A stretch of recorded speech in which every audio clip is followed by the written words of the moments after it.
যে চাইনিজ, এটা specifically China and Pakistan এম করে এটা বানানো হয়েছে।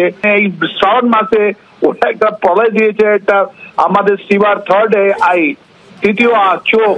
আর এটা সত্যি মানে এটা 150 to 500 কিলো মধ্যে রেঞ্জের মধ্যে পাকিস্তান এন্ড চায়নার মধ্যে একটা প্রলয় আনবে, এটা আমার সর্বনিম্ন দুটি পাল্লাতেই সফল উৎক্ষেপণ করলো ভারতীয় ক্ষেপণাস্ত্র প্রলয়। সাম্প্রতিককালে উড়িষ্যার উপকূলে সেটা ঘটে গেল এপিজে আব্দুল কালাম দ্বীপ থেকে।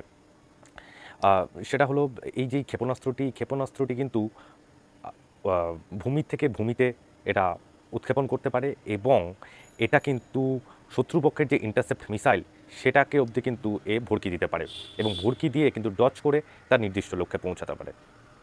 এই প্রলয় ক্ষেপণাস্ত্রটি কিন্তু 2022 সালে তৈরি করা হয়েছিল, যখন চীনের সাথে একটা সংঘাতের পরিবেশ তৈরি হবে এমন একটা সিচুয়েশন হয়েছিল। সেই সময় কিন্তু ডিফেন্স রিসার্চ ডেভেলপমেন্ট অর্গানাইজেশন ডিআরডিওর তরফ থেকে 2022 সালে কিন্তু এই ক্ষেপণাস্ত্রটি বানানো হয়েছিল এবং তারপর থেকে এর আরও আপগ্রেডেশনের জন্য টেস্ট করা হচ্ছিল। সাম্প্রতিককালে এই সোমবার এবং মঙ্গলবার দুদিনের যে সফল উৎক্ষেপণ হলো, এর ফলে কিন্তু আন্তর্জাতিক বাজারে এর চাহিদা আরও দ্বিগুণ হয়ে গেল এই প্রলয় ক্ষেপণাস্ত্র। এবং শুধু তাই নয়, এছাড়াও এটা আগামী দিনে যদি কোনো শত্রু দেশ ভারতের উপর আক্রমণ আনতে চায়, তো তাদের ক্ষেত্রে যে এটা কত বড় একটা চ্যালেঞ্জে সামিল হবে সেটা তো আপনারা শীঘ্র শুনতেই পাবেন। এই প্রলয় ক্ষেপণাস্ত্রটি 150 থেকে 550 কিলোমিটার দূর অবধি এগিয়ে আঘাত করতে পারে। এর যে ক্যারি করতে পারে বিস্ফোরক তা প্রায় 150 থেকে কিন্তু 1000 বা 750 কেজি অবধি। এছাড়াও এর আরও অনেক গুণ আছে। এখনই অলরেডি এই প্রলয় ক্ষেপণাস্ত্রটি চাওয়ার জন্য আর্মেনিয়া অলরেডি ভারতের কাছে এসে এটা চুক্তি করতে রাজি হয়েছে যে তারা এই ক্ষেপণাস্ত্রটি কিনতে চায় তাদের দেশের জন্য। এবং এছাড়াও এর যে আরও কত প্রযুক্তি আছে তা তো এখন বোঝা যাবে আরও যত দিন যাবে তার সাথে সাথে। এখন আপনারা শুনুন রাজীব শ্রীবাস্তব, সামরিক বিশেষজ্ঞ, তিনি এই বিষয়ে কি বলেন। প্রলয় মিসাইল যেটা দুদিন ধরে ডিআরডিও পরীক্ষা করেছে, এর মধ্যে আপনার অপারেশন সিন্দুর আর ইরান ইসরায়েলের মধ্যে যেটা মিসাইলের যেটা এক্সচেঞ্জ হয়েছিল, যুদ্ধ হয়েছিল, ওর মধ্যে থেকে যতগুলো লেসন আছে, আমরা কি শিখেছি, আমরা কি করে ইমপ্রুভ করতে পারি, ওইটাই এর মধ্যে ঢালা হয়েছে। প্রথম প্রলয় মিসাইল যেটা আছে ওটা আপনার সলিড স্টেট, আমরা সবাই জানি ওটা দিয়েছে। এটা second stage is 150 to 500 kilometre range. তার মানে এটা আমাদের মধ্যে যেটা একটা ট্যাকটিক্যাল অপারেশনাল একটা গ্যাপ ছিল, ওই গ্যাপটা পুরো করেছে। আর তৃতীয় সব থেকে বড় ইম্পর্টেন্ট জিনিস যে চাইনিজ, এটা স্পেসিফিক্যালি চায়না এন্ড পাকিস্তান এম করে এটা বানানো হয়েছে। পাকিস্তান ডিপ্লয় করেছে HQ-9 air defence missile system, ওটা যে চায়না দিয়েছিল ওকে, রাইট?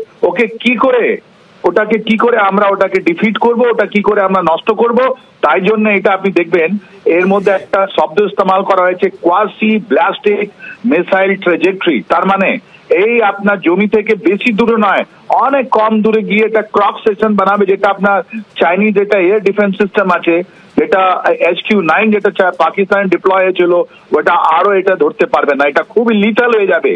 তার মানে পাকিস্তান এন্ড চায়না 150 to 500 কিলোমিটারের মধ্যে যে কোনো হাই ভ্যালু টার্গেট, যেটা প্রিসিজন টার্গেট দরকার আছে, ওর জন্য এই প্রলয় মিসাইলটা ইস্তেমাল হবে। আর এটা পুরোপুরি সিন্দুর, operation Sindoor and operation rising lion, যার মধ্যে থেকে যেটা আমরা শিখলাম ওটা আজকে আমাদের সায়েন্টিস্ট গুলো ইন্টিগ্রেট করলো আর এটা আপনাকে দিল। এর সঙ্গে সব থেকে বড় জিনিস যেটা অ্যাডভান্স টেকনোলজি যেটা দিয়েছে, এর এটা ওয়ারহেড আছে, যেটা ওটা টার্মিনাল অবজেক্টিভ বলে আমরা কথা বলছি। তার মানে ওখানে টার্গেটের কাছে গিয়ে এরকম আপনার মোশনটা হবে যে ওরা কোনো রকমে কোনো রাডার বা কোনো অ্যাক্টিভিটি জ্যামিং সিস্টেম বা একে কাউন্টার মেজার করা এটার কোনো রাস্তা থাকবে না। তার মানে হলো আজকে প্রলয় সত্যি মানে এই শ্রাবণ মাসে ওটা একটা প্রলয় দিয়েছে, এটা আমাদের সিভার থার্ড আই, তৃতীয় চোখ।